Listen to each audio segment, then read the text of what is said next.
Serhiy Bratchuk, spokesman for the Ukrainian Volunteer Army, said the appearance of the containers suggests that the weapons destroyed in Perevalne were likely made in North Korea and Iran. The Crimean hub is active in the southern regions, including directions in the Donetsk region. The occupiers move equipment, weapons and personnel there. About Perevalne, there is a theory that ammunition was destroyed at that site. It is believed the ammo may have come from North Korea and Iran. We are likely talking about missiles or other rocket artillery, as the explosion was very powerful. The outside of the containers where they were kept supports this idea. This weapon is used to supply Russian troops in the south, especially in the southern part of the Donetsk region near Novopavlivka, where the enemy is trying to attack, Bratchuk said on Espreso TV. The Ukrainian Volunteer Army spokesman also said that Russian troops try to use their logistics in the most efficient way possible. By the way, the entire logistical structure of the Russian army and its supply always rely on being near railway hubs. Therefore, all this logistics is in the sight of the Ukrainian Defense Forces to disrupt it and reduce the supply flow to the front. Obviously, the events in Perevalne are also connected precisely with such an approach to the situation. Bratchuk emphasized. Recall on May the 17th, reports indicated that drones on the Security Service of Ukraine struck ammunition depots of Russia's 126th Separate Guards Coastal Defense Brigade near the village of Perevalne in Crimea. The warehouses contained boxes for storing military equipment, weapons, fuel and lubricants.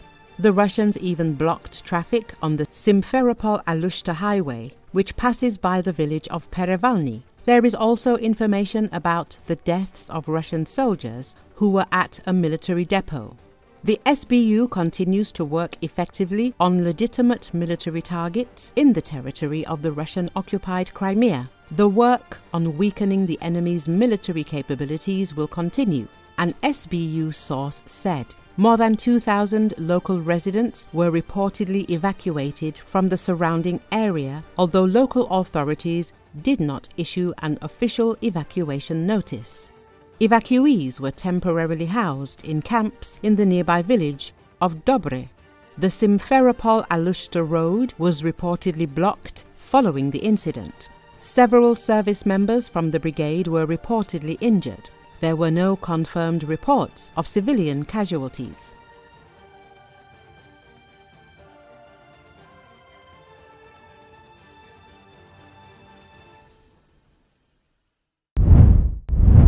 EU Foreign Policy Chief Kaja Kallas said the Trump administration had insisted that there would be consequences should Russia fail to agree a ceasefire. According to Associated Press, NATO Secretary-General Mark Rutte said he didn't want to comment on the phone call between the presidents of Russia and the USA, but he praised US President Donald Trump, saying he had started also to open lines of communication with the Russian president. But he warned it was no always possible in real life to get speedy results. So again, I think what the Americans are doing is very important. It's crucial that they consult with the Europeans, with Ukraine, and we have to take this step by step and let's see what happens this week and next week, Rutte said. Rutte said he was really glad that Trump had taken on a leadership role. He basically broke the deadlock from day one when he entered into office in January, and I really want to commend him for that, Rutte said.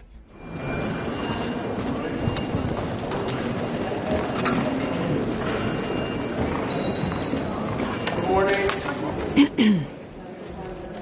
Well, we all agreed and said, and we also heard statements from United States that, if they don't agree to unconditional ceasefire, like Ukraine has agreed over 60 days ago, there will be strong action. And that is what we want to see from all the parties who have said that they will act in accordance. Of course, on the European side, we have the statements of 27 that if Russia doesn't agree, then we will put more pressure, so we will continue with that. We heard from I think it was last week, when America said that, if Russia doesn't agree on, full and unconditional ceasefire, then there are going to be, consequences. So we want to see those consequences also from the U.S. side. We really haven't seen, the pressure on Russia from these talks.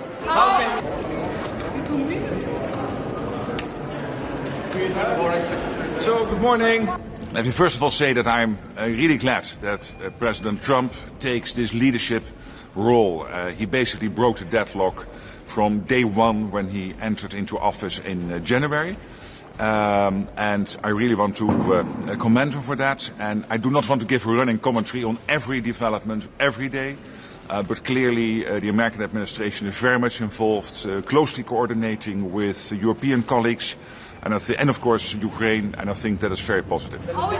Well, clearly, till January, there were no discussions with the Russians. I think the positive thing is that President Trump has started also to open lines of communication with the Russian president. Of course, you hope for results as soon as possible, but that is not always possible in real life, because this is a complex conflict. So again, I think what the Americans are doing is very important. It's crucial that they consult with the Europeans, with Ukraine, and we have to take this step by step. Let's see what happens this week and next week. For major arms transfer from European states to Ukraine have been announced. Belgium will provide Ukraine with a military aid package worth €1 billion. The package will include various types of military equipment, THAD informs. According to the report, the majority of the aid, €645 million, comes from Belgian sources. Producing through our own industry means that a significant portion of the funds returns to the Belgian economy and supports employment in the country's defense sector, said Franken. According to the report, the new aid package will include the rapid delivery of around 100 armored ambulances and Unimog transport vehicles. Belgium will also provide Ukraine with 5 unmanned surface vessels, as well as other drones, helmets, medical equipment, portable drone detection systems, night vision goggles, and protective gear against chemical, biological, radiological, and nuclear threats. The package will also include over 16,000 weapons and artillery units, along with 20 upgraded Cerber air defense systems and a Leopard battle tank equipped with a modernized turret for testing purposes. In addition, Belgium will invest in training Ukrainian technicians to service F-16 fighter jets as part of the international coalition, in cooperation with the Belgian defense industry.